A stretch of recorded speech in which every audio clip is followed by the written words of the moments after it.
A key component of the modern world economy, the chemical industry delivers products and innovations to enhance everyday life. It is also an industry in transformation, where chemical executives and workers are delivering growth and industry-changing advancements while responding to pressures from investors, regulators, and public opinion. Discover how leading companies are approaching these challenges here on The Chemical Show. Join Victoria Meyer, president of Progressio Global and host of The Chemical Show, as she speaks with executives across the industry and learns how they are leading their companies to grow, transform, and push industry boundaries on all frontiers. Here's your host, Victoria Meyer. Hi, I'm Victoria Meyer. Thanks for listening to this episode of The Chemical Show. During the month of April, we're focusing on sustainability and talking to a variety of guests that bring in some different angles on sustainability and chemicals. I have the privilege of speaking with Emily Tipaldo, who is the Executive Director of U.S. Plastics Pact. Emily has significant experience in plastics recycling and materials management at organizations including the American Chemistry Council, and More Recycling before she joined the U.S. Plastics Pact as Executive Director in 2020. Emily, welcome to The Chemical Show. Hi, Victoria. Thanks so much for having me. Absolutely. So what's your origin story? So what got you interested in plastics and recycling and brought you to where you are today? I have a very non-traditional career trajectory. I do like talking about it, particularly with students, because, it's definitely, if you had asked me 15 years ago where I thought I would be in 2022, this is not what I would have said by any means. I guess I shouldn't say pretend. I've learned and relearned a lot of technical things over the years through actual research and osmosis from working with some incredibly smart people in different organizations. But I am a history degree holder and have a master's in international affairs. So at the time when I finished my master's degree, I thought I might go to law school. I thought I would work for a think tank on sort of international policy, kind of wonky political stuff. And then, world forces happened. Lehman Brothers went under. 2008 happened for me and things changed. And I was, through a friend, actually a parent of a friend, made aware of trade organizations, trade associations. And I knew, and I think this is a theme that has carried through to where I am today. I personally feel very passionate about the sort of the expertise and strengths and incredible possibility that exists through business. And also like the climate that has existed historically in the US, sort of supporting innovation and supporting business and enabling it and giving it the freedom to problem solve and to look for innovative solutions to things. So that has always really intrigued me. And I knew early on that I wanted to policy, but I didn't want to be a lobbyist, really. I wanted some other way to impact policy, and I didn't know exactly where, but then I saw an opening at the American Chemistry Council in their legal division. I was hired essentially as a paralegal for the association, and then kind of quickly moved to their regulatory and technical affairs department. And there I was able to kind of, again, sort of bring together that sweet spot of working with lots of businesses, but not for any particular one, as well as in an environment where you're looking to impact change through policy, both sort of directly and indirectly. And again, getting to know sort of business acumen and the ways in which different companies operate and what drives them and what motivates them. And also lots about their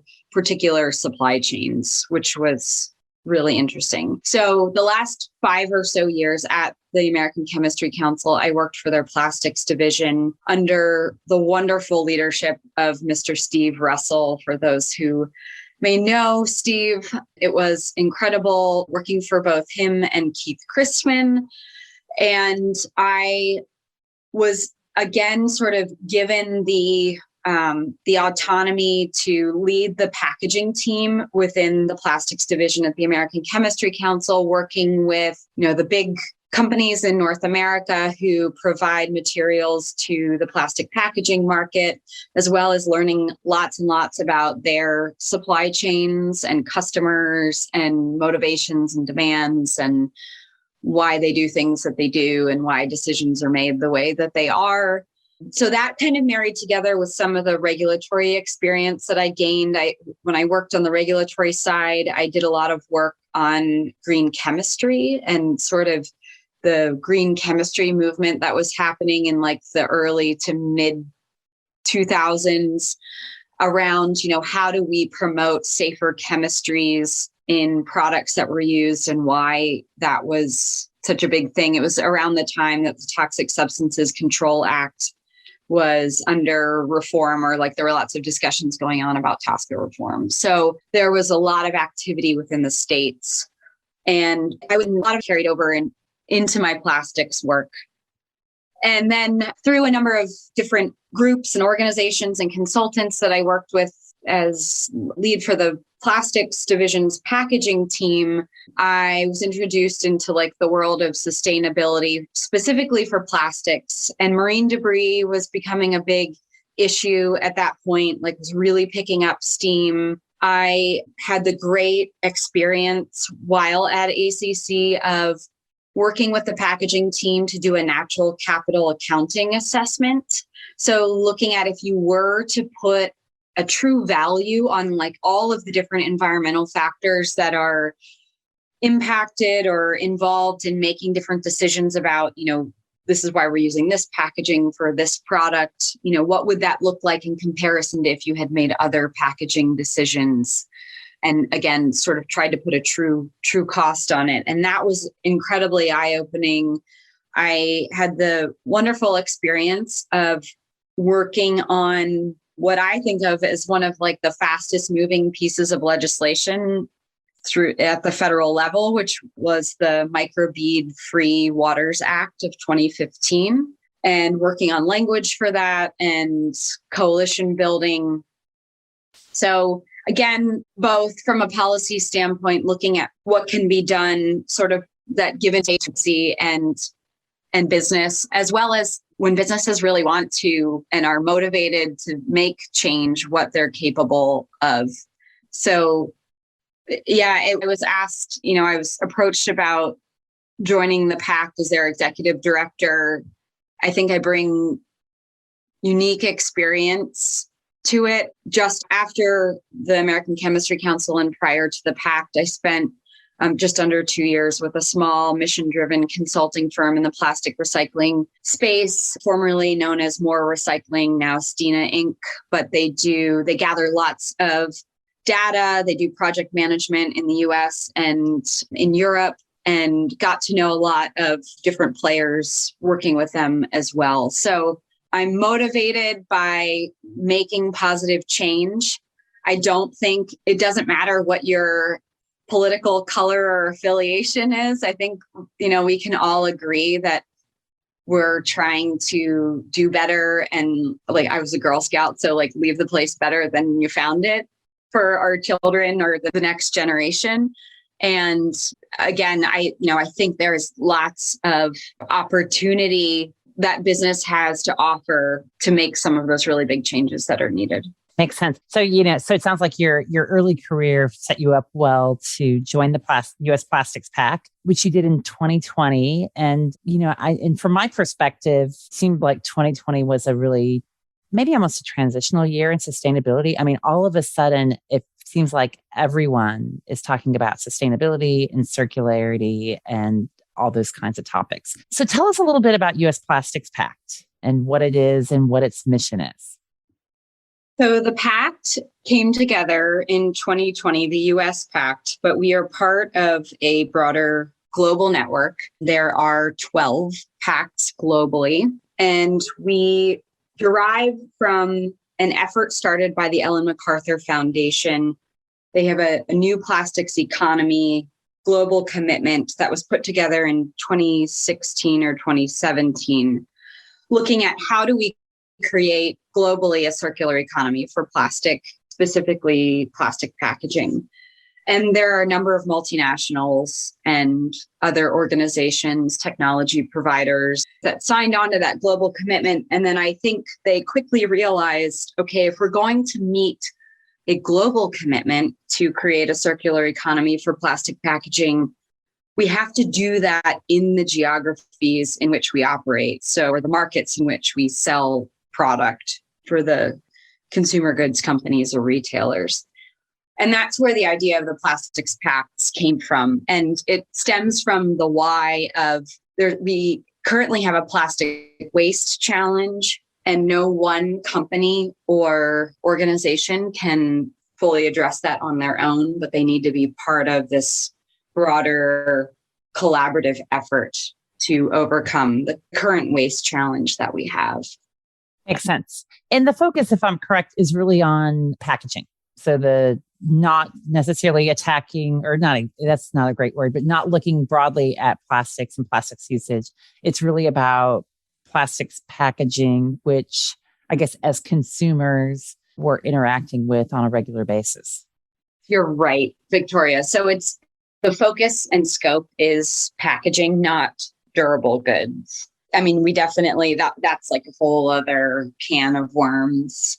But again, and plastics, similar to other materials that we use, whether it's for packaging or other durable goods. I mean, we have issues in terms of reclaiming all sorts of materials. I think the plastic packaging piece is kind of acutely felt, especially on the packaging side, because we do use a lot of plastic for packaging. And then, as you've said, it's what consumers touch and feel.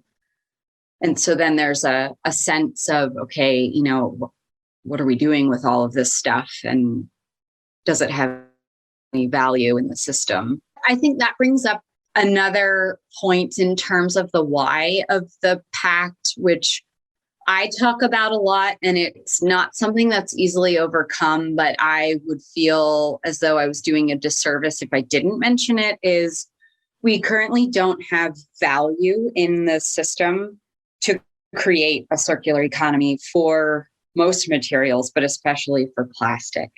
So we are in this dynamic in the US and globally where all the way upstream, extractive industries and virgin material manufacturers receive lots of government subsidies for oil and gas exploration, for example, tax credits, benefits, and then all the way downstream in the US, it's incredibly cheap to put something in a landfill. And so then what that means is we have this weird economic dynamic of everybody else who's in the middle of the value chain loses out or is in this constant uphill battle to demonstrate value or create value for using recycled content or investing in more infrastructure to process recycled materials or like any of the things, because everybody in the middle isn't benefiting from those subsidies that essentially exist on either end of the system. So that's something, that the Pact is looking in terms of how do we either from a market-based perspective create value to build a circular economy, or from a policy angle, it's kind of what needs to happen and what do we need to be supportive of, again, to help create that value for a circular economy for packaging. Yeah, I think that's the challenge that I think people have it's understood, at least at a corporate level amongst an association and industry level, in terms of the challenges and the lack of just, frankly, the high degree of fragmentation when you look at the consumer end as it relates to waste disposal, recycling, et cetera. And it's really difficult. It's as a consumer and even somebody, and I feel like I'm a well-educated consumer when it comes to plastics. It's really difficult to know what can be recycled, what cannot. And then it's also really difficult to know that, gee, even if I stick this in my recycle bin, is it actually going to be recycled, reprocessed, used effectively, or is it just going into a landfill? And so I think that's a huge challenge we have. So Emily, I know U.S. Plastics Pact has a wide variety of constituents, which I think you call activators, which cover chemical companies. And I know Eastman and INEOS are part of your activator base, a number of consumer products companies and other groups. So, you guys have quite an agenda that you've shared publicly, and yet it's really difficult to create alignment, and you're touching multiple parts of the value chain. So when you think about kind of who your target audience is as you're really trying to create change, who is it? How do you see this change coming about through the U.S. Plastics Pact? That's a great question. But I think I will land the whomever, and so this could be a consumer goods company or a retailer with private label products. Whomever is putting products out into the market is really the target audience. And I know there are lots of different considerations or factors from kind of all angles in that. But really, when you think about it, and this is something that I challenge our group, like our broader Pact network, regularly. You mentioned we call our signatories or our members activators. And that's because, this is kind of a unique organization in like the activators, the signatories are the groups, the entities who will meet our stated goals or targets, as we call them. Like I'm a mere facilitator in all of this. It's, we're different in that it's not like a trade association or even some other research projects or initiatives that are out there where it's like you pay your dues and you show up to some meetings and then consultants or staff go away and do a research project and then come back and present the findings to you. And then you do like a campaign about it. This is way different in that everybody who's joined the Pact has shown up and like signed up to this activity, knowing that they are signing up to work toward 4 really aggressive targets on a 2025 aggressive timeline about, reducing certain things, designing for full reusability, recyclability, or compostability, helping to really drive up the national recycling and composting rates, and looking to really drive up the use of post-consumer recycled content in plastic packaging. So those 4 targets or our 4 goals, really solid foundation for us. So then the question, or what I challenge folks with often, is in order to help make what is essentially generational change in driving toward these 4 targets in such a short amount of time, it's like you have to be introspective and ask yourself, what is in my control? Because I think for too long, too many parts of the plastic packaging value chain have said, oh, it's the consumer. They're just not doing what they're supposed to be doing with it.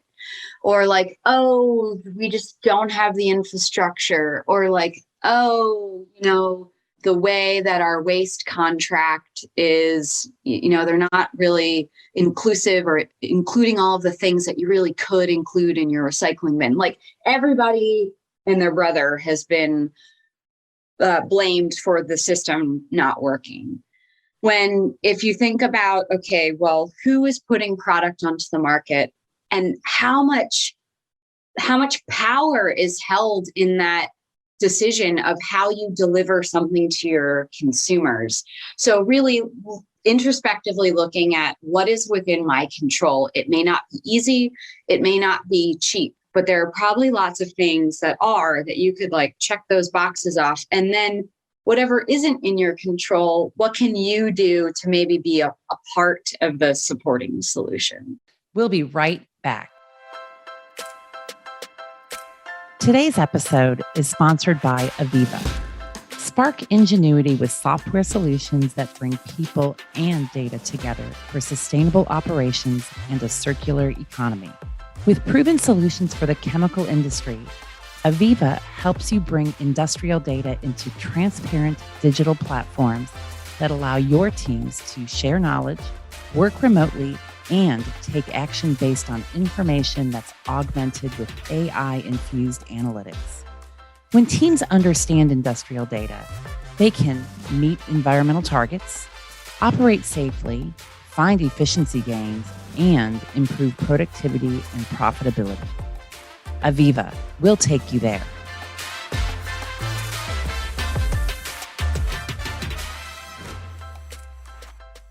Interesting. So that's good. So that maybe leads us into, the U.S. Plastics Pact has recently released a list of problematic or unnecessary materials, which I think there's 11 items on the list. And it's actually a mix of both tangible things that are readily recognized, like cutlery and stirrers and straws, and then intangibles on a component aspects.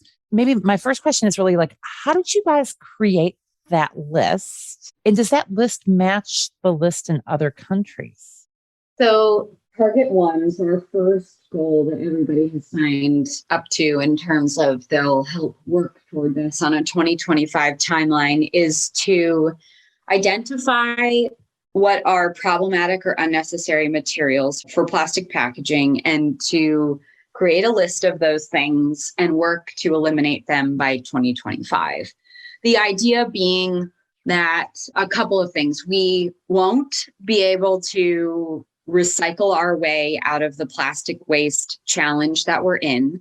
And there are a number of corroborating data sources that have shown that over the last year or 18 months. The one that most prominently comes to mind is a report called Breaking the Plastic Wave that was done by Pew Charitable Trusts not too long ago, basically saying we aren't going to recycle our way out of this mess. So what can we reduce? And that also brings to mind the US EPA's waste hierarchy with reduction at the very top.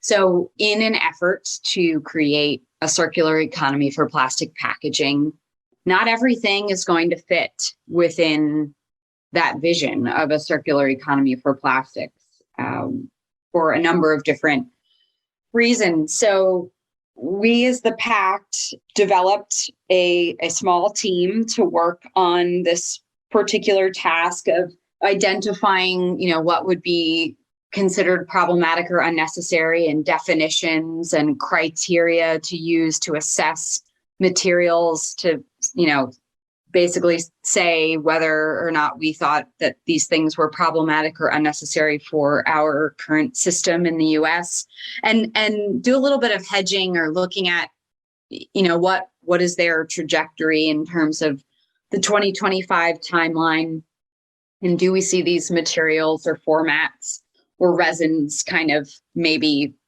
becoming circular over the next couple of years or not, and why?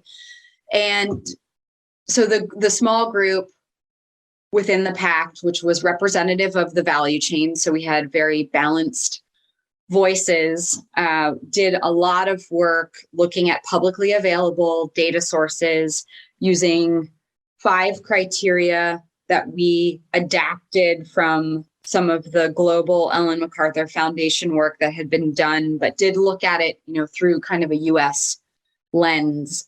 And then came up with a short list, and then we have a longer sort of internal list that we're working on, maybe things that met some of the criteria, but not all of them, or other questionable things that other folks within the Pact raised. And so I would definitely encourage folks, if they're interested in that, or there's a corresponding decision tree and more information about the Pact scope and definitions and all that good stuff on our website to check out if folks are interested. So what's been the response, right? So I know you published it a month or two ago, I think it was. What's been the response so far that you guys have seen, or that your activator and member companies have seen? Yeah, we've been really pleased with the response. And I personally feel like we've landed in a good spot. We did have some opposition from completely polar opposite ends of the plastic packaging value chain. or opposite ends of I don't know, from like an ideological standpoint on plastic packaging, criticism of polar opposites. So I feel like we've landed somewhere in the middle. And you had previously asked, is it similar to other lists that are out there? There are some similar things. And I think that is just a testament to there are similar challenges with a number of plastic packaging materials across the globe. Like, it's not necessarily unique to the US. Some of the things are a little bit different than other places. And I think one example would be the perfluorinated compounds, PFAS, that's listed. We know it's not on, if you're looking at some of the European Pact lists, it's not there because it's already regulated by EFSA and probably REACH as well, like some of the different European regulatory frameworks in terms of including perfluorinated compounds in food or other types of contact packaging. Right. And I know there's been a lot of regulatory activity in that space in the US in the last couple of years. Yeah. And so all in all, I think we feel like we've landed in a good place. It also aligns well with some other efforts if folks are following. There's a group called the Consumer Goods Forum, CG. That is another specifically focused on consumer goods companies across the globe and others as well, but just kind of that sector. They have what they call the golden design rules. And within those golden design rules, in an attempt to kind of harmonize some of the plastic packaging formats, there are things that they say you shouldn't be using. And so some of these things align with that as well. Interesting. So I recently had a conversation with a client who makes packaging, not just plastic. They make packaging materials. And what was interesting about that, they said, and this gets to maybe the behavior of the brands and of the people that are buying some of these packaging materials, that, they recognize the need to make some shifts in material choices. And yet what seems to be the case is when you say, well, are you willing to pay more money? The answer has been no. And hey, we can go source these raw materials that fit some of these standards around compostability or recycled percentages that you guys have targeted and others have targeted. And the answer is, well, our customers aren't really asking for it yet. So just hang on. And so I think, to me, that seems to be one of the challenges is really, again, alignment across the value chain, right? So US Plastics Pact, others, consumer products companies, chemical companies, plastics companies have set some very strong targets and goals. And yet there's a bit of a chicken and the egg scenario. At times it feels like, in terms of, okay, well, we're ready, but are you ready? Well, I'm not ready to do this change. And so, and as you know, and I know certainly, and people across the industry know, you can't actually snap your fingers and everything's going to magically change overnight. There has to be kind of a development process. You have to just start slowly and it will ramp up, and it's going to have to ramp up quickly. So I think, to me, that seems to be, it's a value chain challenge, right? That people recognize the need to make some of these changes, have stated the intent to do so, but kind of are not ready yet. And it's not fully clear when they will be ready to make some of those changes.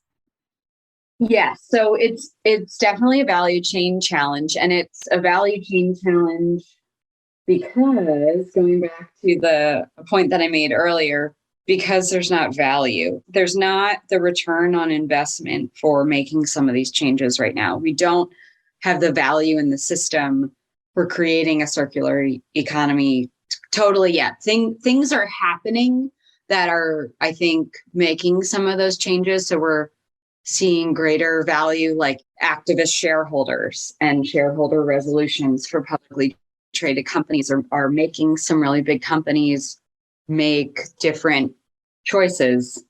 ESG reporting, and I know there's I think a recent proposed rule on the table within the SEC to look at including more SEC metrics around environmental and sustainability goals.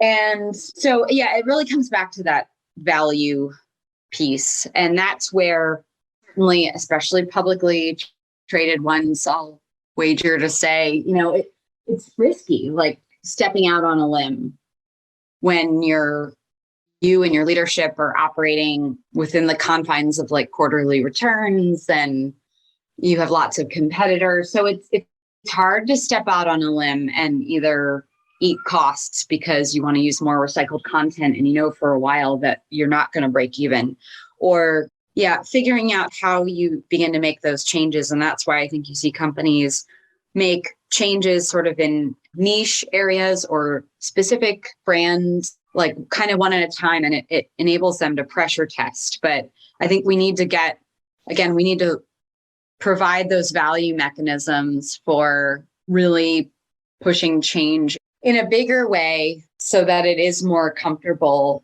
for folks. I think I get nervous. I don't know if any of your listeners or if you follow this, but something that really kind of sticks out to me, and again, around this value creation piece, is a year ago, Danone, so big, French-based consumer goods company, people know them, Danone here, and chairman at the time was essentially ousted by activist shareholders when he had like a really driven environmental and kind of social effort within the company to drive results on ESG metric across their different portfolios and markets.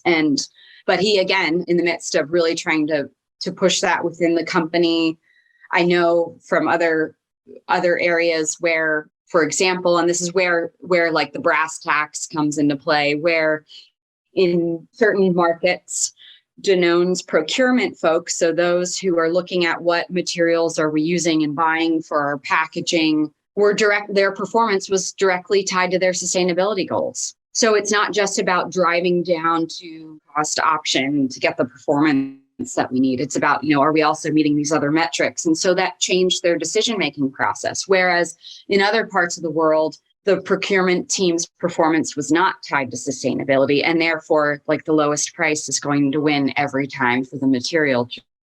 It is interesting. So in fact, that in some ways ties into my next question, which is around the consumer, right? So it seems like consumer education is a necessary part of the agenda. At times, some of the, I'm going to say, quote unquote, sustainable choices, sustainable packaging, it's a bit of I'll just say it's a rich person opportunity, right? Yeah. Okay, if I'm going to go buy the high end cosmetics or, skincare, whatever, of course I expect it to be in a more sustainable. I'm willing to pay the extra money for the packaging because frankly, I'm already paying the extra money for the packaging. And yet, when I think about taking it down across all people, everybody across the US, everybody across the globe is not willing to pay more when they look at a product on the shelf and say, oh, product A, it's from one of these, activators that's on your list, and it's got a high level of post-consumer recycled material or some other standard. But hey, I've got this cheap and cheerful product that it seems to do the same thing, but it's getting imported in from someplace else, perhaps, that has different standards. Consumers don't know. They don't understand. A segment of consumers know, but a large segment that does not. So what's the agenda? How are you guys participating in this in terms of the changing consumer behaviors, educating consumers on this? Because we can make all this great progress from a US perspective across the value chain.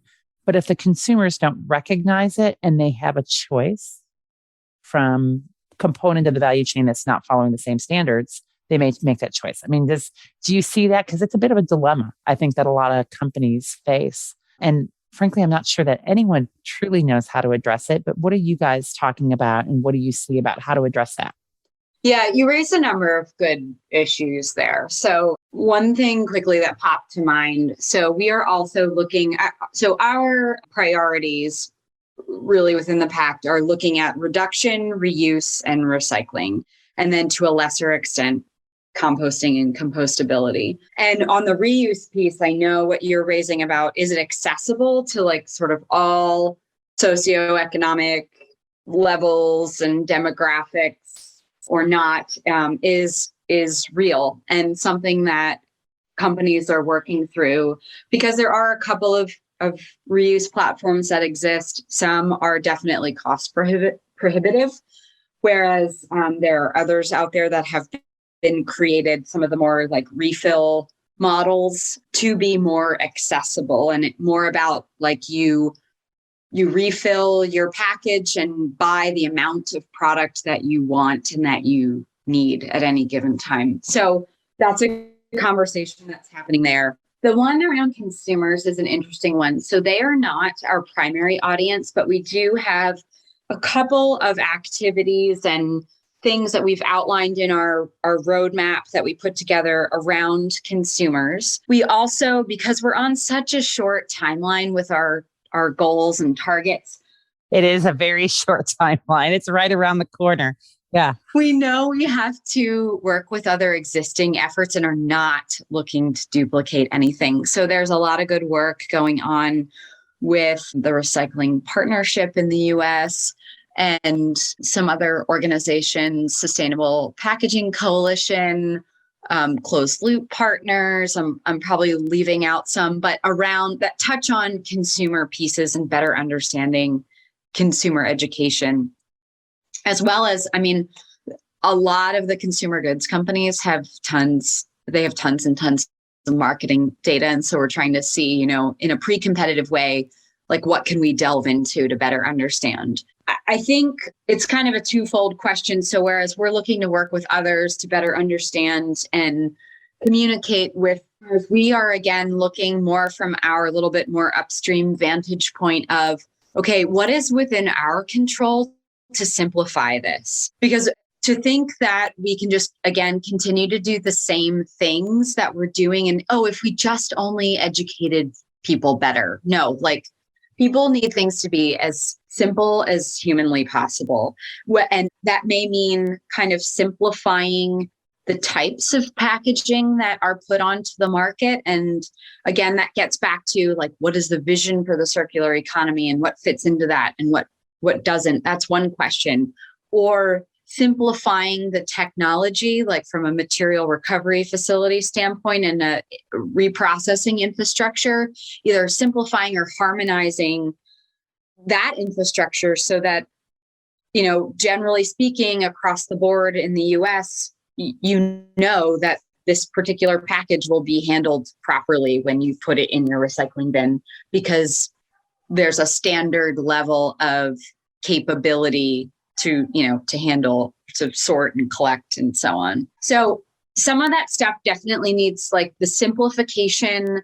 And I know harmonization is kind of a tough word for the US, but I mean it in like the most positive way of, in order to cut out a lot of the confusion, we need streamlining of things, whether it's, again, product and package design or the infrastructure that we have. I mean, I don't think it's fair to put it all on product design, but also on the infrastructure. Absolutely. And I think your point is well taken, that controlling the things that you can control is critical, and taking action on the things that you can control is critical, because it's a very complex, multifaceted topic, an issue that needs a wide variety of groups and companies and individuals to take part in. So that's well done. Okay, so as we wrap this up, Emily, what's next for the U.S. Plastics Pact? So you're on an ambitious agenda. Where do you see the rest of 2022 playing out? We have lots of tasks and deliverables. If folks are interested in kind of looking at what's on our agenda, I do encourage everyone to take a look at our roadmap 2025, which is on our website. We released that last June now, but it speaks to, we have these 4 targets. So then what does that mean over the next few years in terms of anticipated outcomes and associated tactics and activities? And so this year we're really looking at, we've done some work around target 3, which is the focus on bolstering the national recycling rate. Like what sorts of things can we as the U.S. Pact do to have an impact on the national recycling rate?